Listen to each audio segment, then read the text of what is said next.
올해 하반기 금리 인하 가능성이 높아지면서 이 금리에 민감한 건설주에 볕이 들고 있습니다.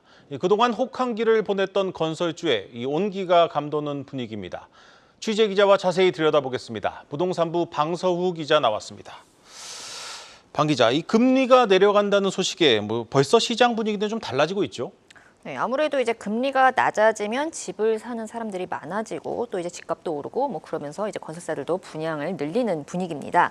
건설사마다 차이는 있지만 이제 국내 건설사들의 매출이 거의 상당 부분 주택 사업에서 나오거든요. 네. 거의 매출의 60에서 70% 정도를 주택이 차지합니다. 이제 달라진 이 분위기는 지금 거래량에 좀 반영이 벌써 되고 있는데요. 지난달 기준 서울 아파트 매매 거래는 거의 6천 건으로 2달 연속 5천 건을 넘겼습니다. 통상 이 부동산 시장에서 월 평균 매매 계약이 5천 건을 넘기면 거래가 되게 활발한 것으로 봅니다. 네. 실제로 이제 월간 거래량이 이렇게 5천 건을 돌파한 것은 부동산 상승기였던 지난 2021년 5월 이후 약 3년 만입니다. 이렇게 거래가 늘면서 집값도 서울 아파트 매매 가격도 6년 만에 가장 많이 올랐는데요.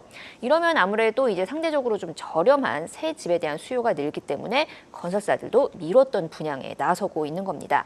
직방에 따르면 올해 하반기 전국 분양 물량이 거의 19만 3천 가구에 달합니다.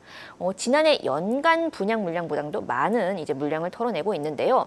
때문에 이제 건설사들의 실적도 좀 점차 개선될 수 있다는 그런 전망이 나옵니다.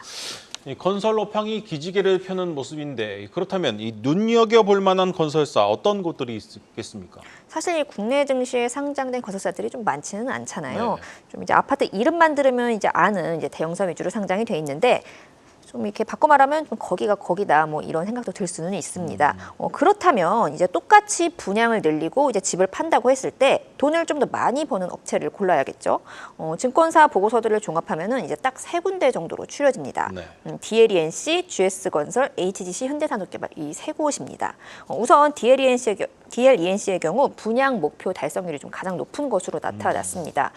건설사 중에서는 좀 보수적으로 사업 계획을 잡기로 유명한데 이제 원래부터 연간 분양 목표를 연간 10,000 가구, 이제 몸집이 비슷한 다른 건설사보다는 좀 적게 내놓기는 했습니다.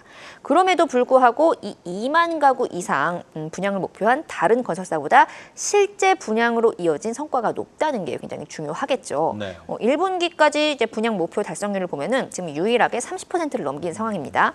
그리고 자회사 DL건설까지 포함하면은 거의 40%를 넘길 것으로 예상이 되고요.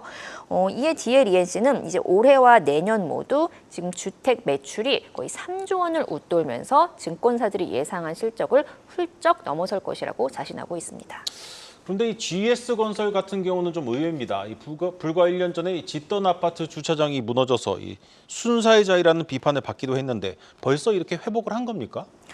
일단 이제 그만큼 좀 이제 비용을 일시에 많이 투입했기 때문에 좀 빨리 회복했다 이런 분석이 좀 지배적이긴 합니다. 네. 실제로 이제 GS건설의 올해 2분기 영업이익이 지금 거의 1,000억 원대를 기록하면서 지난해 대비 흑자 전환이 예상되고 있는데요. 이제 붕괴 사고가 이제 말씀하신 것처럼 지난해 4월이었습니다.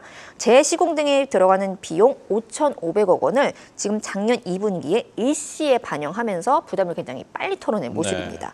건축 부문 이익률 도 따라서 지금 8%대를 회복할 전망입니다. 이제 그리고 중요한 거는 올해 2만 가구, 또 내년에는 3만 가구가 입주를 앞두고 있기 때문에 현금 흐름도 개선될 것으로 보입니다. 이 입주 물량이 많다는 것은 이제 우리 수요자들이 잔금을 내잖아요. 그럼 아무래도 이제 현금 유동성에 도움이 되는 면이 있습니다. 그리고 또 지난해 10월 오너가 4세 허윤웅 대표가 주력하는 신사업 부문에서도 지금 꾸준한 성과가 나오고 있다고 합니다. 그런데 참 공교롭습니다. 방 기자가 언급한 이 HDC 현대산업개발도 2년 전에 광주에서 아파트가 무너졌던 건설사인데 이 HDC 현대산업개발의 경쟁력은 뭡니까? 사실 이제 그동안 건설사들이 좀 집을 짓고 팔아도 남는 게 없었습니다. 우리가 지금 앞서서 이제 분양 얘기를 하긴 했지만 공사비가 굉장히 이제 많이 오르면서 이제 원가 부담도 높아졌고 따라서 이제 원가율이 거의 90%를 웃도는 상황입니다. 네. 원가율이 90%라는 거는 이제 매출 1조 원을 올려도 남는 게 거의 1,000억 원밖에 안 된다는 소리잖아요. 예금이자보다도 못 버는 건설사가 나오는 이유기도 합니다. 그래서 이제 현대건설 같은 경우 건설업계 큰형님이라고 불리는 현대건설 같은 경우만 봐도 지금 영업이익률이 거의 2%대로 주저앉은 상황이고요. 그런데 이제 HDC 현대산업개발은 이거를 자체 사업을 통해서 이 마진을 좀 획기적으로 높이고 있습니다. 그러니까 한마디로 땅 그 시행사 역할까지 같이 하고 있다는 네. 소리죠. 특히 이제 오는 9월에 이제 사업비만 4조 5천억 원에 달하는 광운대 역세권 개발 사업이 착공 예정인데요. 지금 사업 용지 취득 원가가 약 6천억 원 정도 된다고 합니다. 여기에 지금 이제 3천 가구의 대단지 아파트를 짓고 또 호텔이나 컨벤션 등의 운영 자산으로 얻을 수 있는 수익을 따져봤을 때 거의 20에서 30% 정도의 높은 이익률이 기대된다는 분석이 나옵니다. 네, 잘 들었습니다. 부동산부 방서후 기자였습니다.